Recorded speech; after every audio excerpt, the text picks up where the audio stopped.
आज का दिन हमें अपनी अवाम और अफवाज पाकिस्तान की नाकाबिल तस्खीर जुर्रत की याद दिलाता है, जिन्होंने अपने से 5 गुना बड़े और कहीं ज़्यादा बेहतर आलात से लैस दुश्मन के अज़ाइम को खाक में मिला दिया। इस तारीखी दिन के मौके पर हम अफवाज Pakistan, Pakistan rangers, FC, police और आर्मी पब्लिक स्कूल पेशावर के शहदा को सलाम पेश करते हैं, जिन्होंने मादरे वतन पर अपनी जानें कुर्बान कर दी। हम उन गाजियों की शुजाअत और दिलेरी को भी खराज तहसीन पेश करते हैं, जिन्होंने 1965, 1948, 1971 कारगिल और दहशतगर्दी के खिलाफ जंग में बहरी, बर्री और फ़िज़ाई मार्कों में जवामर्दी और बेखौफी की दास्तानें रकम की। आज हमारे दरमियान हक़ व बातिल के इन मार्कों में जानों का नजराना पेश करने वालों के प्यारे तशरीफ़ फरमा है। 9 बलूच रेजिमेंट के सिपाही राज मोहम्मद ने 22 सितंबर 1965 में चुविंडा के मुकाम पर अपने कमांडिंग ऑफिसर के शाना बिशाना दादे शुजाअत देते हुए शहादत का जाम नोश फरमाया। आज इनके फर्जंद गुलाम गौस, साबिक vice chancellor university of Kotli Azad Kashmir, हमारे साथ मौजूद हैं। आइए इनके तासुरात सुनते हैं। जनाब गुलाम गौस साहब। आज हम उन शहदा को खराज अकीदत पेश करने के लिए जमा हुए हैं, जिन्होंने अपना आज हमारे कल के लिए कुर्बान कर दिया। जब मेरे वाल साहब शहीद हुए तो उस वक़्त मेरी उम्र 10 साल थी। तो जब मैं थोड़ा बड़ा हुआ कॉलेज लेवल पे, तो मुझे थोड़ी क्यूरियोसिटी हुई कि मेरे वालिद की शहादत किस तरह हुई। तो मैं उनकी यूनिट में चला गया। तो मैंने कहा मैं अगर कोई बंदा उस वक़्त का इस सर्विस में मौजूद हो तो मैं उनसे मिलना चाहता हूँ। तो जो कमांडिंग ऑफिसर थे कहने लगे, बेटा उस वक़्त के लोग या तो शहीद हो गए या रिटायर हो गए, उनमें से सिर्फ मैं बचा हूँ। और मैं भी उस वक़्त आर्मी में नया नया मुझे कमीशन मिला था। तो मुझे अच्छी तरह याद है कि तुम्हारा बाप और मैं दोनों एक ही जगह, एक नाकारा टैंक था, उसकी ओट में हम लोग लड़ाई लड़ रहे थे कि इतने में दुश्मन की तरफ से एक गोला आया जो हमारे सामने फटा। उसके बाद इतनी डस्ट हो गई कि हमें कुछ नज़र नहीं आया। थोड़ी देर बाद देखा कि तुम्हारे बाप का सर गर्दन से अलग हो गए, दूर गिरा हुआ देखा मैंने पाया। तो हमें फख्र है अपने शहदा पर कि उन्होंने अपनी बैक पे नहीं बल्कि अपने फ्रंट पे गोलियां खाई इस वतन की उसके दफा के लिए। तो मैं आज सिर्फ एक चीज़ को टच करूंगा, पाकिस्तान आर्म फोर्सेस की जो वेलफेयर साइड है, सिर्फ उसको 1-2 मिनट टाइम में लूँगा। मेरे बाप इतने ज़्यादा पढ़े लिखे नहीं थे। उनकी ख्वाहिश थी कि मेरा ख़ानदान, मेरी औलाद जो है वो आला तालीम याफ्ता हो। उनकी एक ख्वाहिश उनकी शहादत के बाद पूरी हुई। मैंने बरतानिया से PhD की, मेरी मिसेज ने वहाँ से PhD की, मेरे बेटे ने MBBS किया और मेरी बेटी अमेरिका की बहुत अच्छी यूनिवर्सिटी में इंटरनेशनल लेवल पे स्कॉलरशिप विन करके अभी 2 हफ्ते पहले PhD के लिए गई है। और मेरा एक बेटा यूनिवर्सिटी में तालीम हासिल कर रहा है। ख़ातिन हज़रात, मैं प्राइमरी एजुकेशन से लेके PhD तक और वाइस चांसलर बनने तक, मेरे यहाँ पहुँचने तक पाकिस्तान आर्मी का बहुत बड़ा रोल है, जो मैं यहाँ बताना चाहता हूँ। यूनिवर्सिटी में एडमिशन के वक़्त आर्मी की सीट पे मैंने अप्लाई करना था। तो मैं जो मेरे वालिद की यूनिट थी 9 बलोच, उनके कमांडर से मैं जो CO थे उनसे एक लेटर दिया मुझे उन्होंने कि ये GHQ में ले जाएं वहाँ के ब्रिगेडियर साहब जो डील करते हैं, वी विल हेल्प यू। मैं यूनिवर्सिटी में जब टेस्ट देने के लिए गया तो मैंने देखा कि वहाँ एक फौजी जनरल ने, उनकी बेटी भी उसी सीट के लिए कम्पीट कर रही थी। तो मुझे दोस्तों ने कहा कि यहाँ टेस्ट देने का कोई फायदा नहीं है, तुम एक स्पाई के बेटे हो और ये एक जनरल की बेटी है, तो तुम्हारा एडमिशन जो है आर्मी की एक सीट नहीं होगा। बहरहाल इतने दूर से मैं गया था, वहाँ टेस्ट दिया मैंने। उसके बाद मैं GHQ में चला गया, ऑफिस टाइम बंद था, तो मैं पता करते करते अम्बेडकर साहब के घर तक पहुँच गया। तो बरामदे में एक शख्स बैठा था, मैंने पूछा, मैंने कहा मैं फलां साहब से मिलना है, तो उन्होंने कहा मैं ही हूँ। तो मैंने अपना मुद्दा बयान किया कि ये लेटर मैं लेके आया हूँ। तो उन्होंने वो लेटर देखना गवारा नहीं दिया। उनका बेटा मैं अब उस सीट पर नहीं हूँ, 3 साल मैं उस सीट पर रहा हूँ, लेकिन मैंने आज तक किसी की सिफारिश नहीं सुनी। और मुझे पूरी उम्मीद है कि जो पीछे मैं छोड़ के आया हूँ, जिन लोगों को मैं ट्रेन करके आया हूँ, जिन्होंने मुझे रिप्लेस किया है, वो भी किसी की सिफारिश नहीं सुनेंगे। हमारे लिए जनरल की बेटी या स्पाई का बेटा बराबर है, जिसका मेरिट बनता है उसको एडमिशन मिल जाएगा। उस वक्त मुझे दुख हुआ, बड़े दूर से मैं गया था, बारिश भी हो रही थी, डिसअपॉइंटेड भी था, मैं वापस चला गया। खातिन हज़रात, ठीक 1 हफ्ते के बाद मुझे टेलीग्राम मिल गया कि मेरा एडमिशन आर्मी की सीट पर कायदा यूनिवर्सिटी में हो गया। तो ये उस मेरिट की बालादस्ती थी, जिसमें स्पाई का बेटा भी वहाँ ही खड़ा है और जनरल की बेटी भी वहाँ ही है। जिसका मेरिट बनता था उसी को उन्होंने कायम रखा। मैं आज उन माओं को खराज तहसीन पेश करता हूँ, इनके बेटों ने मुल्क की दफा की खातर अपनी जानों का नजराना पेश किया। हम अफवाज पाकिस्तान को यकीन दिलाते हैं कि दहशतगर्दी की जंग में वो अकेले नहीं हैं, पूरी कौम की दुआएं उनके साथ हैं। इंशाअल्लाह आइंदा भी अगर मादे वतन को हमारे लहू की ज़रूरत पड़ी तो हम किसी भी कुर्बानी से दरेग नहीं करेंगे। अफगान खासा की जंग लड़नी पड़ी तो वो जंग हमारे प्लान के मुताबिक दुश्मन के मैदान में होगी। पाकिस्तान फौज जिंदाबाद, पाकिस्तान जिंदाबाद। राहे हक के शहीदों को सलाम पेश करने के लिए Kashmir orphan relief trust school की तालिबात तशरीफ लाती हैं।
चले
अफवाज पाकिस्तान ने सिर्फ 3 माह के कलील अरसे में स्वात के अंदर एक कामयाब ऑपरेशन करते हुए हुकूमत की रिट बहाल की।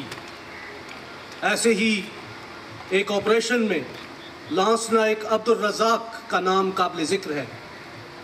लांस नायक अब्दुल रज़ाक ने स्वात में कई सर्च ऑपरेशंस में हिस्सा लिया।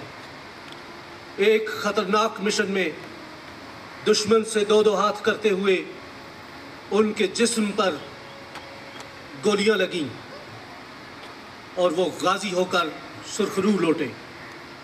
आज वो हमारे दरमियान मौजूद हैं। आपकी भरपूर तालियों में लांस नायक अब्दुल रज़ाक। ये 29 जुलाई 2008 की बात है कि हम लोग स्वात के तहसील कवल में सर्च ऑपरेशन कर रहे थे। मेरी ड्यूटी क्विक रिएक्शन फोर्स में थी। दहशतगर्दों के साथ हमारी मिड भीड़ हुई तो उन्हें जाए पनाह न मिलती थी। इसी सना में भागते हुए दहशतगर्दों की गोलियों का एक छट्टा मेरे पेट, बाजू और टांग को छीननी करता हुआ गुजर गया। पहले लगा कि अल्लाह ने मुझे शहादत का मर्तबे का अहल करार दिया, लेकिन जब होश में आया तो मेरे कमांडिंग ऑफिसर मुझे गाजी का लक़ब पाने पर मुबारकबाद देते हुए बताया कि डॉक्टर के मुताबिक आपका गुर्दा और पित्ता डैमेज हो चुका था। मैंने अल्लाह का शुक्र अदा किया। अल्हम्दुलिल्लाह मैं आज भी अपनी यूनिट में हूँ और मुकम्मल से जाब होते ही अपने वतन पर जान नशावर करने के लिए एक बार फिर पुरअज़म हूँ। पाकिस्तान जिंदाबाद, पाक और जिंदाबाद। मिट्टी की मोहब्बत में हम आशुफ्ता सरों ने वो कर्ज उतारे हैं कि वाजिब भी नहीं थे। अब एक खूबसूरत ग्रुप सॉन्ग पेश करने के लिए तशरीफ़ लाते हैं बीकन हाउस स्कूल के तलबा व तालिबात।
मेरी आवाज सुनो ना, सुनो ना।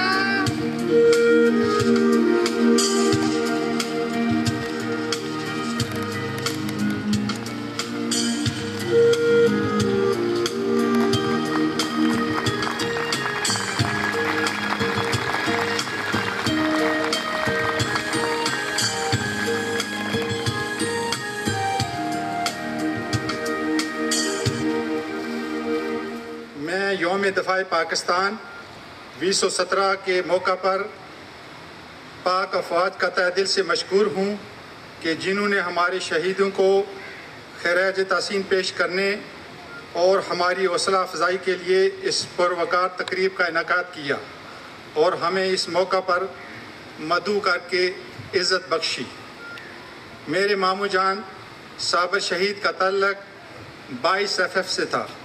22 FF को ये जिम्मेदारी सौंपी गई थी कि गुदार वतन शेख मुजीबुर रहमान को 22 मार्च 1971 को योम पाकिस्तान के मौका पर बगावत मनाने के जुर्म में अरेस्ट किया जाए।